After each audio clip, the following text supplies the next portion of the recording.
What's up, ladies and gents, Noli here. Welcome to another Payday mod video. Today we're taking a look at Last Bullet's comic book pack. Now, this is already going to stand out for those of you fans of comics and superheroes as a great cosmetic mod pack. But in actuality, it's a little bit more than that. This is the pioneering mod pack that allows you not just to replace assets within the game with these mod files, but in fact to add these mod files to the game somewhat like a DLC. They're all going to come into your game as community items. So not only will your game not feel tainted as you lose previous in-game mass, it's also essentially a free DLC pack, adding some brand new melee weapons with different stats and different feels to them altogether. So this is a massive step for Payday modding that I really want to celebrate, talk about, review. Let's start things off by looking at the webpage released by Last Bullet. Okay, so we get a quick rundown of who and how this was made, and you can already tell something is a little bit special about this mod pack. As they've said, they've been built very differently. So let's first of all take a look at the masks. From left to right, we've got Iron Man, Judge Dredd, Cyclops, and of course the Arrow's hood.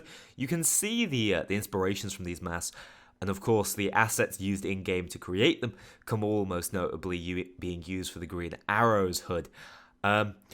But what is notable is Kamal is also still a mask in the game, so we've got both of these. Though these have been asset created, they've not been replacements, and that is just incredible. The one that really stands out to me is undoubtedly Iron Man. Such an amazing piece of retexturing. I cannot believe how well that was being made.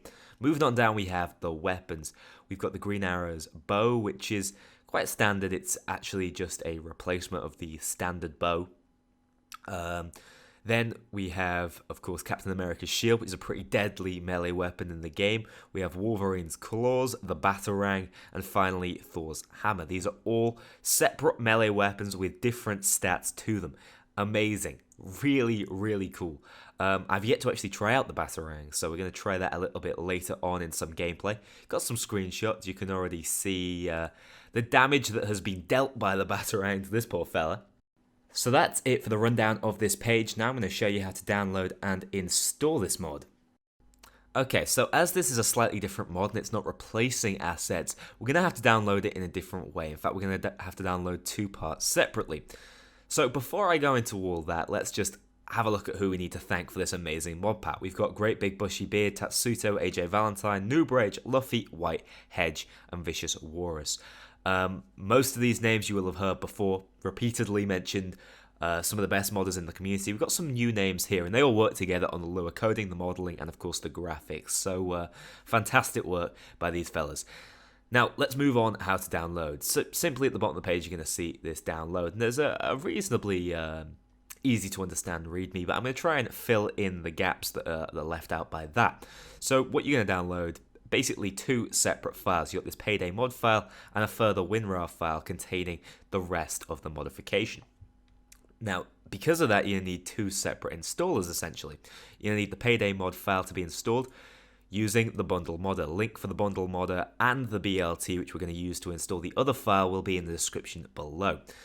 All you need to do to use this bundle modder, many of you will be adept with it already, set your game asset folder, of course, to your Payday assets, move on over to your mods, add the comic book pack, again the Payday mod file, not the WinRAR we see up here, and that'll be the first part of installation complete.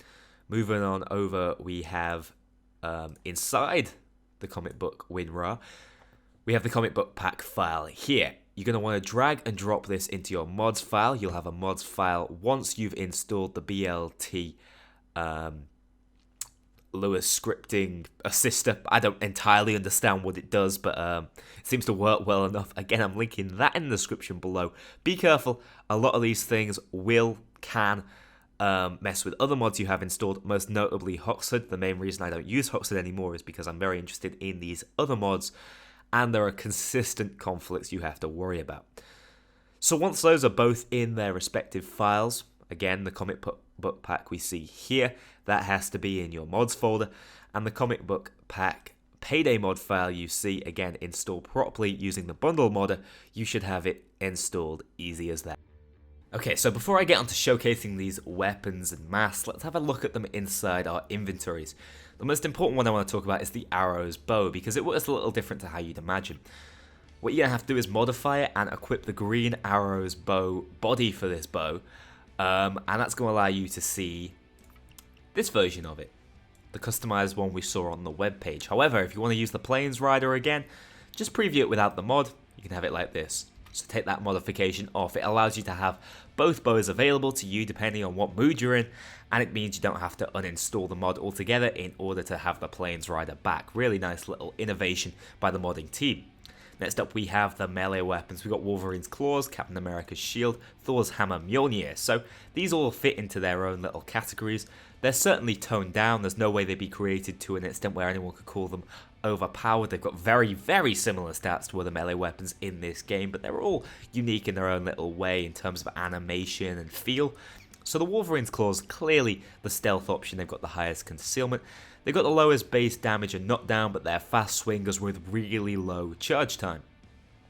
Next up we have Thor's Hammer, which is the midpoint. Good damage, good knockdown, decent concealment. The average charge time. Certainly a really nice shout if you're in a sort of mixed concealment build, and you're just looking for an all-around versatile melee weapon. Finally, Captain America's Shield. It really is more that dedicated melee weapon. Improved damage, improved knockdown, really high knockdown in fact. But it really loses out on concealment, so it can only be used within certain builds. So those are your 3 melee weapons, all designed specifically in different fashions, and that's what we want to see from melee weapons, really unique and fit into their own little niche. Let's have a preview of them. Captain America's Shield is incredibly shiny. And then finally, Thor's Hammer. Yeah, Mjolnir is really well done with these sort of Gaelic inscriptions. Very Norse. Good to see.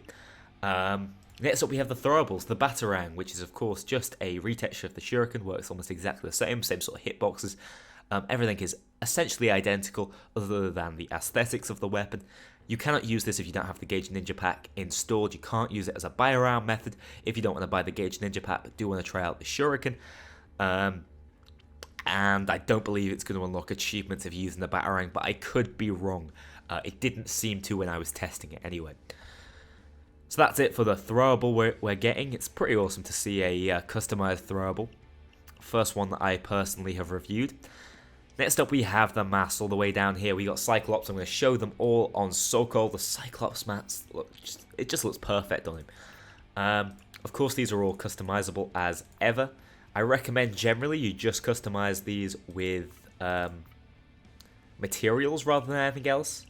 You can kind of overdo it if you mess around with colours and patterns, and generally you want these superhero masks to look as similar to the superheroes you're going for as possible. Iron Man is my personal favourite. The love and detail that went into crafting this mask, it looks so good with so many modifications. My personal preference is Gold Fever. That's my kind of Tony Stark. We've already actually seen this one equipped, but have a look at it on Sokol. It's been flying around for ages, that mask. I remember AJ created it a long time ago. It's perfect. It's finally got a mod pack to go with, and it is the standout feature if you ask me. Judge Dredd, relatively simplistic design of course, but I really like the wear and tear marks on this mask. That's a real feature of it as far as I'm concerned. And again, customizes amazingly with materials. Let's equip it, see how it sits on Sokol. Sits quite high, but you know, what do you expect? Next up, we have the Arrow's Hood, which you can see I've customized just to show that, yeah, it does show up on your character. You can see that slightly different tint from the jade material. And that is that for the mask. One final thing to mention as far as cosmetics are concerned. If you're playing with randoms and other people who do not have this mod pack installed, these masks are more than likely, though I haven't tested it, going to show up as their base versions. You can see here, Kamul and the Arrow's Hood are both existing at the same time. As I said, they won't replace each other. However, they are designed from an original base model, which will likely be the mask that shows up. Problems can ensue with something like the Kamul, which is an infamy mask. If you're non-infamous or below 5, and I'm not actually sure how the infamous system works below 5. You might still be able to pick up Kamul, but if you haven't got infamous, you could be called out as a cheater, even if you've just got this mod pack on. Not entirely sure how that system works, just be cautious.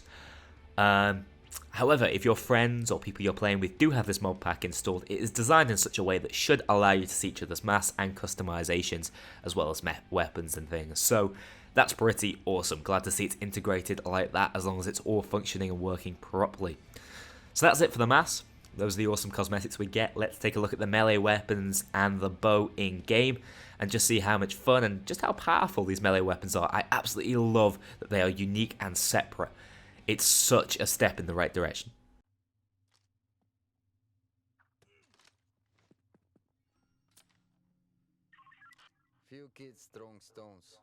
Alright guys, so you're going to be seeing some assorted gameplay. You're going to see some shuriken, batarang throws, the melee weapons, and the bow. Now, generally these are all just cosmetic changes, so there's not that much I can talk about in terms of, weapon viability.